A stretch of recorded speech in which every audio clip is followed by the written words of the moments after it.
Good morning mga kapasib, welcome back to my channel. For today's video, we will just do a recap kung magkano yung na-receive ko kung na dividend from our passive income portfolio for the last week of December, and then kung magkano yung na-receive namin in total for the month of December, and then we will also do a recap on how much we received for the whole year of 2024. By the way, Happy New Year! Merry Christmas uli sa inyong lahat. I hope you are enjoying your holidays, and I hope that you guys will be healthy and prosperous this coming 2025. And kung ano man yung mga gusto nyo sa buhay, matupad nyo.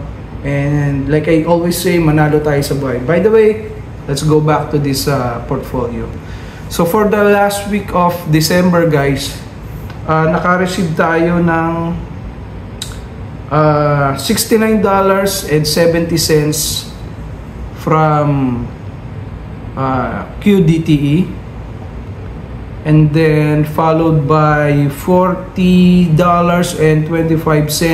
from QQQY, and then we received $31.83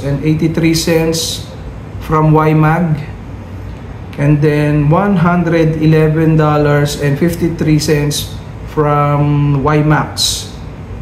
So for the month of December, guys, naka-receive tayo pati ng dalawang distribution from TSLY. So yung first distribution that we received from TSLY is $332.58, and then followed by $380.95.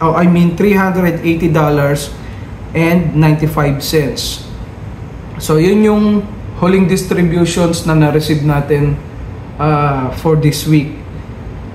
Okay, for the month of December, we received a total of $2,237.40 US dollar to, guys, from December distribution.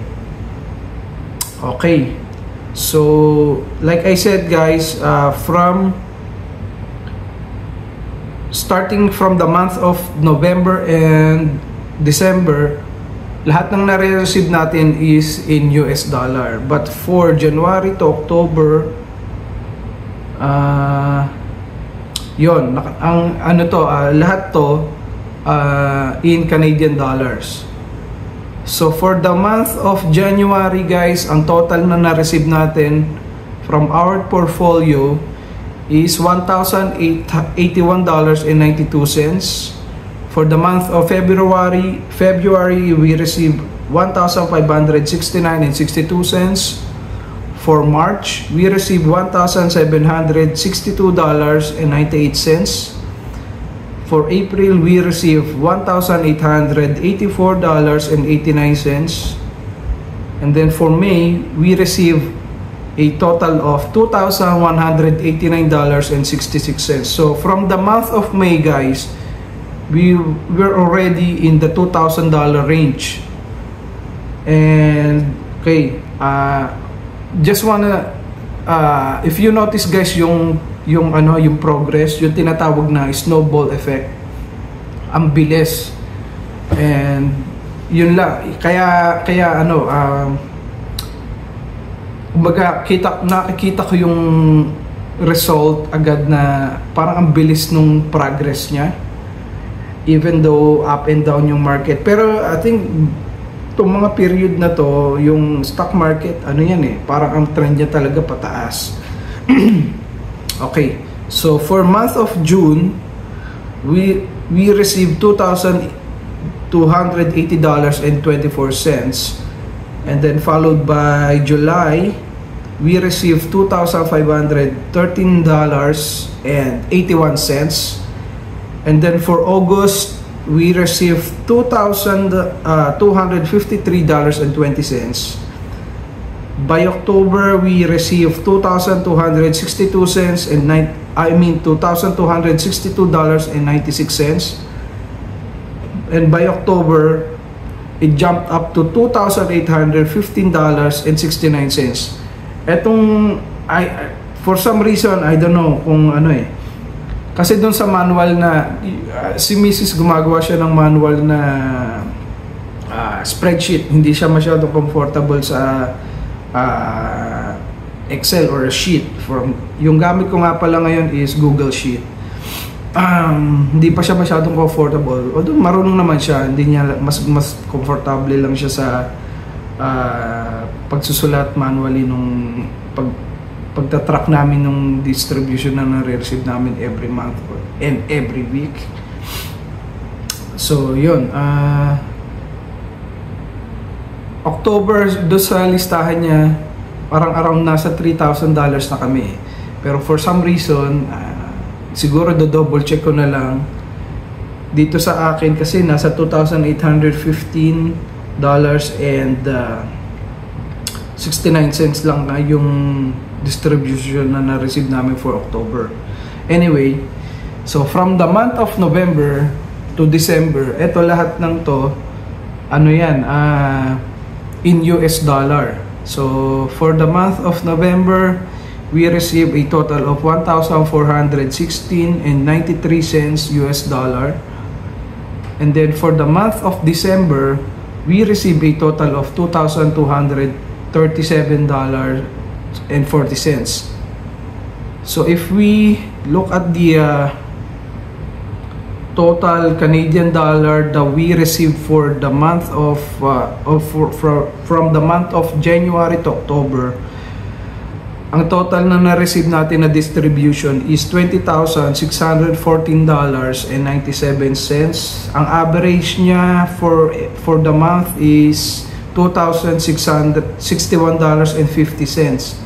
So yon guys, this is in Canadian, right?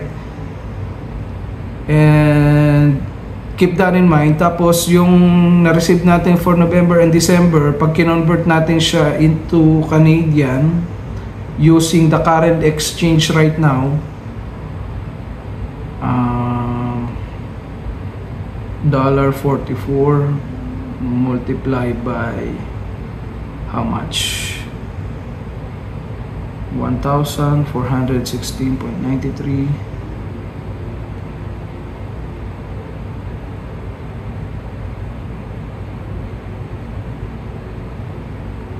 So yan, 2,000. So for the month of November, if we convert our US distribution to Canadian, nasa $2,000 and $2,040.37 yung na-receive natin noong November. Bakit siya bumaba ng ganong kalaki? I think this is the period na bumalik ako into day trading and options trading. Nabayaran ko naman yung kumita tayo doon, and then after natin kumita, nabayaran natin yung meron kasi akong personal line of credit na payout ko na lahat yon. And then yung natitira, ang ginawa ko, I still keep on doing options trading tsaka day trading. May mga losses tayo doon. Although, kumbaga, so far, parang break-even lang tayo. But, yun nga, yung mga holdings ko na passive income, covered call ETFs, binenta ko siya eh. And then yun nga, nag-day trading ako. So, bumaba yung distribution na na-receive namin nung November. Anyway, pagdating ng December, yung $2,237 and $40 convert natin into Canadian.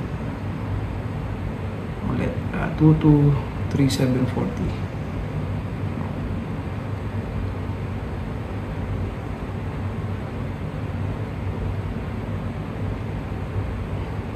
Multiply by $1.44.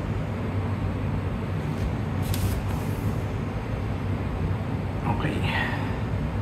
So guys, if we convert yung US dollar na receive natin nitong December into Canadian dollars, nasa $3,221.85 yung na-receive natin for the month of December. So, kung makikita nyo, ang mabilis yung progress. So, we started at $1,000 lang, around $1,000 lang nung January, and then by the end of the year, this December, nasa around 3,000 Canadian na tayo, or nasa 2,237. Nasa $2,000 na tayo in US.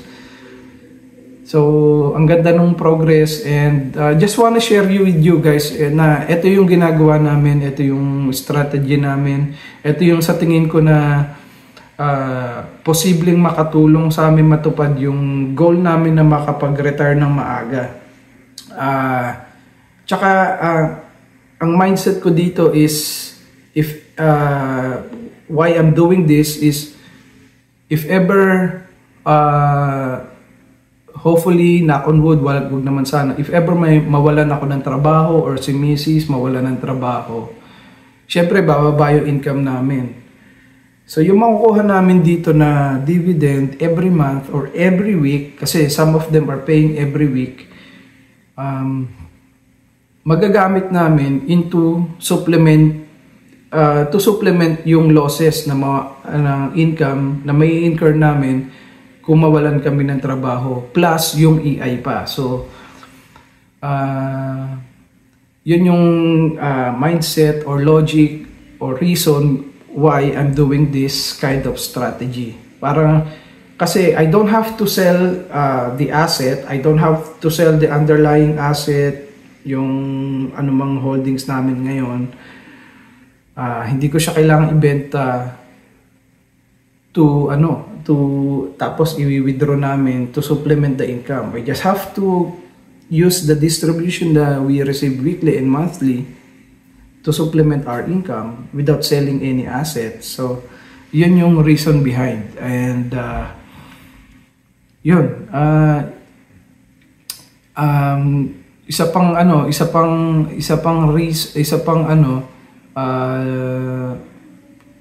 tawag dito, the idea is I'm building up this passive income portfolio to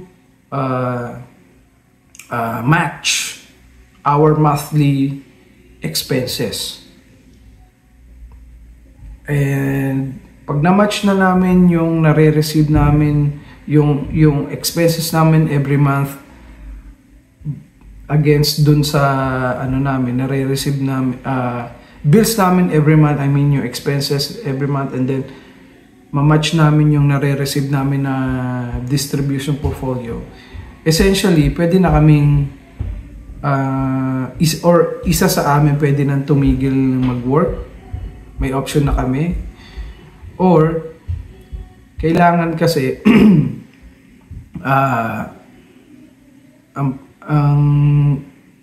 kailangan kasi may buffer, di ba? So hindi lang dapat namin ma-match yung expenses namin kung magkano man yon.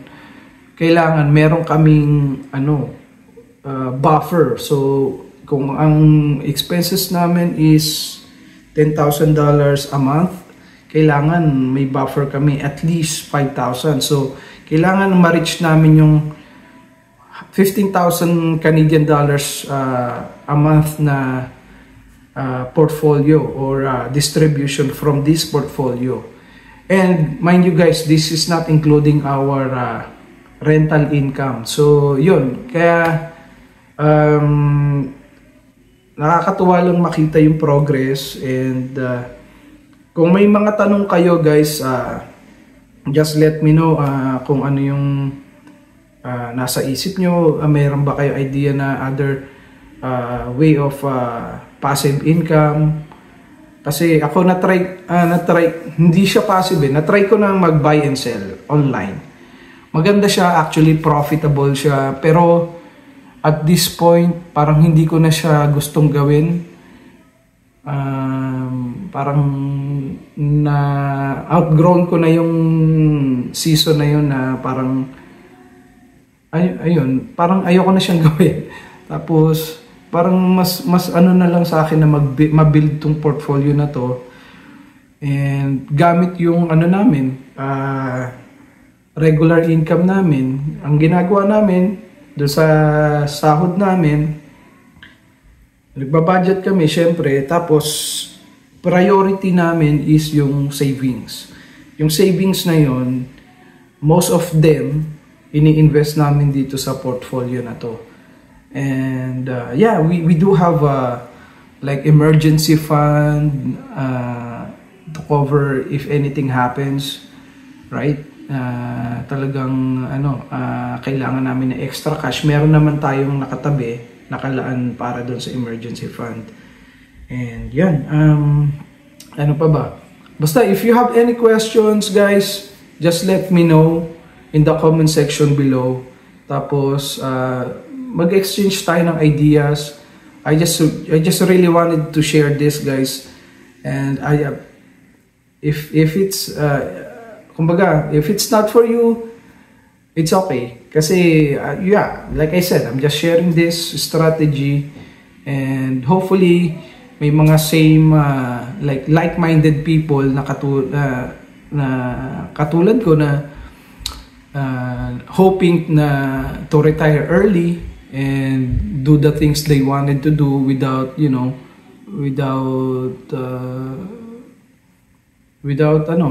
worrying about your finances, without worrying about your bosses at work or your coworkers na pumapasok ka sa trabaho pero hindi mo naman gusto yung mga kasama mo, hindi mo gusto yung boss mo. I'm not saying quit your job. Ang sa akin lang kasi personally, parang gusto ko lang ng freedom. Freedom na gawin yung gusto namin anytime we want, na hindi kami tali sa employer namin, na hindi kami nakadepende dun sa holiday na makukuha namin sa work.